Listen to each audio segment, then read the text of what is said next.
Noong Abril 2016 sa gitna ng makulay at masiglang Pahiyas Festival sa Lucban, Quezon, ang arkitektong si Adrian Morales ay nakatagpo ng pag-ibig sa anyo ng tinderang si Ferlyn Jimenez.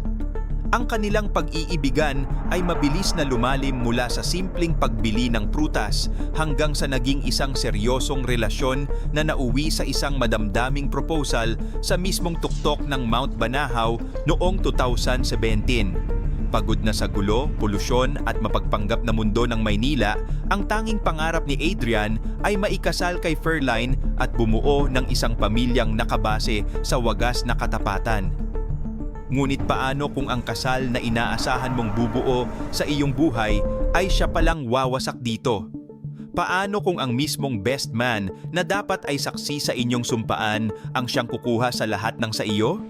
Kaya mo bang ituloy ang paglakad sa altar kung alam mong ang iyong I do ay magtatapos sa isang madugong trahedya? Pero bago po ang lahat, baka pwedeng pa-like ang video na ito. Dahil napakalaking bagay na ito sa aming content creators. At mangyaring mag-comment sa baba kung taga saang lugar ka para malaman namin saan umaabot ang ating mga video. Maraming salamat po. Ang kwento ng kanilang pag-iibigan ay tila isang perpektong blueprint ng kaligayahan. Bilang isang arkitekto, si Adrian ay sanay na nagdidisenyo ng bawat anggulo, bawat sukat at bawat pundasyon upang masigurong matibay ang anumang istruktura. Ganoon din ang ginawa niya sa relasyon nila ni Ferlyn. Mula nang magkakilala sila noong 2016, ibinuhos ni Adrian ang kanyang oras, pagod at pera upang masigurong hindi kukulangin ang babaeng mahal niya. Tuwing Biyernes ng gabi, matapos ang nakakapagod na linggo sa mga construction site sa Maynila, binabaybay niya ang 3 hanggang 4 na oras na biyahe patungong Lucban. Hindi niya alintana ang puyat at pagod basta makasama lamang si Ferlyn sa isang payak na hapunan o simpleng pamamasyal sa ilalim ng mga dekorasyon ng bayan. Noong 2017, sa gitna ng malamig na simoy ng hangin sa Mount Banahaw, lumuhod si Adrian. Ang singsing na inialay niya ay bunga ng maraming buwan ng pagtitipid at pagsisikap. Nang sumagot si Ferlyn ng oo, tila narinig ng buong Quezon ang kagalakan ng arkitekto. Itinakda ang kasal sa Nobyembre 15, 2017. Ito ay isang araw na dapat sana ay magsisilbing unang pahina ng kanilang buhay bilang mag-asawa, isang araw ng pagdiriwang para sa buong Lucban. Ngunit sa likod ng masayang paghahanda, isang silent killer ang nagsimulang gumapang sa pundasyon ng kanilang relasyon. Ito ay walang iba kundi si Marco Villanueva. Si Marco ang pinakamatalik na kaibigan ni Adrian mula pa noong elementarya. Sila ang magkasama sa bawat tagumpay at kabiguan ng kanilang kabataan. Nang bumalik si Marco mula sa Singapore bilang isang engineer, walang ibang naisip si Adrian kundi gawin siyang best man. Kapatid ang turing ni Adrian kay Marco, kaya naman buong tiwala niyang ipinauubaya ang pagsundo at pag-asikaso kay Ferlyn tuwing siya ay abala sa trabaho sa Maynila. Hindi niya akalain na ang kapatid na ito ang saksak sa kanyang likuran. Hindi alam ni Adrian na ang tiwalang ito ang magiging mitya ng kanyang pagbagsak. Dahil masayahin si Marco at laging naroon habang wala si Adrian, uent-unting nabuo ang isang ugnayang bawal. Ayon sa mga nakasaksi sa isang video kinight, napansin ang kakaibang lapit ni na Ferlyn at Marco habang si Adrian ay abala sa pakikipag-usap sa supplier ng catering. Ang rurok ng pagtataksil ay naganap noong Setyembre 2017. Sa halip na maghanap ng suppliers ng bulaklak sa Lucena, dumiretso ang dalawa sa isang liblib na motel. Sa bawat halik at haplos na ninakaw nila mula kay Adrian, unti-unti nilang nilalason ang sagradong pangako ng kasal. Nagsimula ang suspisya ni Adrian nang mapansin niyang ang kanyang mapapangasawa ay nagiging mailap. Bihira nang mag-reply si Ferlyn at laging nakadikit ang mga mata sa cellphone na tila may inaabangang mensahe na hindi para sa kanya. Ang hinala ay naging kumpirmasyon isang gabi habang naliligo si Ferlyn. Tumunog ang cellphone nito at hindi na napigilan ni Adrian na mag-usisa. Doon niya nakita ang lahat, Nakita niya ang mga malalaswang mensahe, mga litrato ni Marco at Ferline sa loob ng silid ng motel at mga call logs na tumatagal hanggang madaling araw. Ang masakit ay ang bawat salitang mahal kita na dapat ay para sa kanya ay ibinibigay ni Ferline sa kanyang sariling best man. Sa kabila ng matinding galit, pinili ni Adrian ang manahimik. Isang madilim na plano ang nabuo sa kanyang isip para sa isang pagbubunyag na yayanig sa buong bayan ng Lukban. Ang malaking pagbabago sa takbo ng kwento ay naganap noong Nobyembre 15, 2017. Ang simbahan ng Lukban ay puno ng mga bulaklak na puti at ginto. Puno ito ng mga bisitang sabik masaksihan ang sinasabing Wedding of the Year. Ngunit napatigil ang lahat nang dumating si Adrian.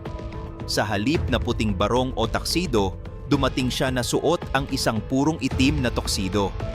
Para sa mga bisita, ito ay tila isang modernong fashion statement, pero para kay Adrian, ito ay tanda ng pagdadalamhati para sa isang pag-ibig na pinatay ng kanyang kaibigan at kasintahan.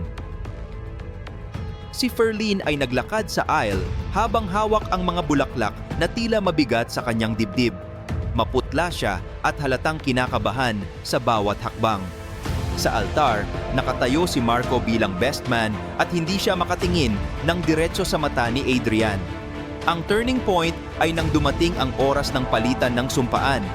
Sa halip na basahin ang kanyang inihandang wedding vows, kinuha ni Adrian ang mikropono. Sa harap ng pari ng mga magulang ni Ferline at ng buong komunidad, isa-isang ibinunyag ni Adrian ang mga kataksilan. Binanggit niya ang mga petsa, ang mga oras at ang mismong motel kung saan siya niloko. Ang katahimikan ng simbahan ay napalitan ng mga bulungan at sigaw ng gulat. Ang altar na dapat sana ay lugar ng pag-iisa ng dalawang puso ay naging isang korte ng katarungan. Ngunit ang revelasyon ay nauwi sa karahasan. Si Marco na hindi na nakayanan ang kahihiyan at ang matinding galit sa pagkakabuking ay tumakbo sa kanyang sasakyan sa labas ng simbahan. Bumalik siya na may bitbit na baril. 2 putok ang yumanig sa loob ng sagradong gusali. Ang puting damit ni Ferline ay nabahira ng dugo mula kay Adrian na bumagsak sa harapan ng altar. Ang best man na dapat ay katuwang ni Adrian ang siyang bumaril sa kanya sa gitna ng seremonya. Ang mga petals na dapat ay isasaboy sa saya ay naging saksi sa isang krimen na hinding-hindi malilimutan ng bayan ng Lukban. Ang trahedya sa Lukban ay nag-iwan ng malalim na sugat hindi lamang sa pamilya Morales kundi sa buong lalawigan ng Quezon. Matapos ang pamamaril, si Adrian ay agad na isinugod sa pinakamalapit na ospital sa lungsod. Ang mga bala ay tumama sa kanyang balikat at sa kanyang tagiliran at ayon sa mga doktor, millimeters lamang ang layo nito mula sa kanyang mga vital organs. Sa loob ng 2 linggo sa Intensive Care Unit o ICU, nakipagbuno si Adrian sa kamatayan habang ang buong bayan ay nagkakaisa sa panalangin para sa kanyang kaligtasan. Ang bawat gabi ay puno ng kaba para sa kanyang pamilya. Hinihintay ang bawat maliit na senyales na muli siyang gigising mula sa madilim na bangungot na iyon. Habang si Adrian ay nagpapagaling, si Marco Villanueva naman ay agad na dinala sa presinto matapos siyang sugpuin ng mga galit na bisita sa loob ng simbahan.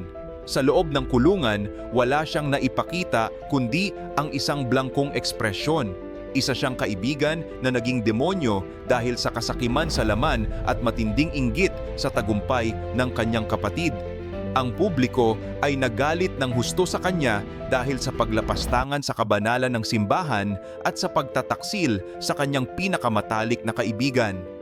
Ang bawat balita tungkol sa kanya ay puno ng pagkondena mula sa mga tao na hindi makapaniwala sa tindi ng kanyang nagawa. Si Ferline Jimenez naman ay tuluyang naging isang multo sa bayan ng Lukban. Dahil sa tindi ng kahihiyan at galit ng komunidad, nilisan niya ang kanilang bahay kinabukasan matapos ang madugong kasalan. Ayon sa mga ulat, dumanas siya ng matinding depresyon at hindi na muling nagpakita sa kanyang sariling pamilya. Ang pangarap niyang buhay reyna kasama ang isang arkitekto ay naglaho ng parang bula dahil sa isang sandali ng kahinaan. Ang halagang 22,500 pesos na bayad sana sa catering at dekorasyon ay nauwi lamang sa pambayad sa abogado at hospital bills. Ang kanyang pangalan ay naging paksa ng bawat usap-usapan bilang isang babala sa mga nagnanais magtaksil sa kanilang mga sumpa. Noong taong 2019, matapos ang mahabang serye ng hearing at paglilitis na tumagal ng halos 2 taon, sa wakas ay nabigyan ng hatol ang kaso. Nahatulan si Marco ng 12 taong pagkakabilanggo para sa salang frustrated homicide. Ang legal na laban ay naging masakit para kay Adrian dahil kailangan niyang ulit-ulitin ang kwento ng pagtataksil sa harap ng korte sa bawat pagkakataon. Ngunit sa pagbaba ng hatol, nakahinga siya ng maluwag dahil alam niyang nabigyan na ng katarungan ang kanyang paghihirap. Pinili ni Adrian na bumalik sa Maynila at doon ay muling bumangon mula sa abo ng kanyang nakaraan. Sa tulong ng kanyang propesyon, naging guro siya sa arkitektura kung saan itinuturo niya sa kanyang mga estudyante na ang pinakamagandang istruktura ay ang isa na may matatag na pundasyon ng integridad at katapatan. Hanggang ngayon, ang kwento ni Adrian ay nananatiling isang malakas na babala sa lahat na ang katapatan ay hindi nabibili ng kahit anong yaman o profesionalismo. Ang katarungan para kay Adrian ay hindi lamang ang pagkakakulong ni Marco, kundi ang kanyang kakayahang muling tumayo, maglakad at ngumiti sa kabila ng mga peklat sa kanyang katawan at sa kanyang puso. Natutunan niya na ang tunay na best man ay ang kanyang sarili dahil sa huli, siya ang nanatiling tapat sa kanyang prinsipyo habang ang iba ay nalunod sa sarili nilang kasalanan. Ngayon, si Adrian ay isang buhay na patotoo na may pag-asa pa matapos ang pinakamadilim na kabanata ng buhay, basta't mananatiling matatag ang iyong pundasyon bilang isang tao. Ang kwento ni Adrian, Ferline at Marco ay isang malagim na paalala na ang pag-ibig na walang katapatan ay isang blueprint ng pagkawasak. Sa bawat relasyon, ang tiwala ang pinakamatibay na poste na humahawak sa buong istruktura at kapag ito ay inabuso, ang lahat ay guguho. Huwag hayaang mabulag ng pansamantalang saya dahil ang bawat lihim ay may katapat na kabayaran sa huli. Manatiling tapat, maging mapagmatyag, at tandaan na ang tunay na pag-ibig ay hindi kailanman nagtatago sa dilim. Ang pagkawasak na dulot ng pagtataksil ay hindi lamang tumatapos sa pagsasama ng dalawang tao, kundi nag-iiwan din ito ng mga sugat na habambuhay na dadalhin ng bawat panig na nasangkot. Ang bawat kasinungalingang binitawan at ang bawat pagkakataon na piniling magtago sa likod ng huwad na mga ngiti ay unti-unting pumapatay sa dignidad at respeto na pundasyon ng anumang seryosong ugnayan. Sa huli, walang sino man ang tunay na nananalo sa isang larong binuo sa panlilinlang dahil ang bigat ng konsensya at ang pagkawala ng kredibilidad ay mga multong susunod sa iyo kahit saan ka man magpunta. Ang mga lihim na pilit ikinukubli ay parang anay na dahan-dahang ngumangat-ngat sa mga pangarap na binuo ninyo ng magkasama hanggang sa wala nang matira kundi ang mga abo ng nakaraang puno ng panghihinayang.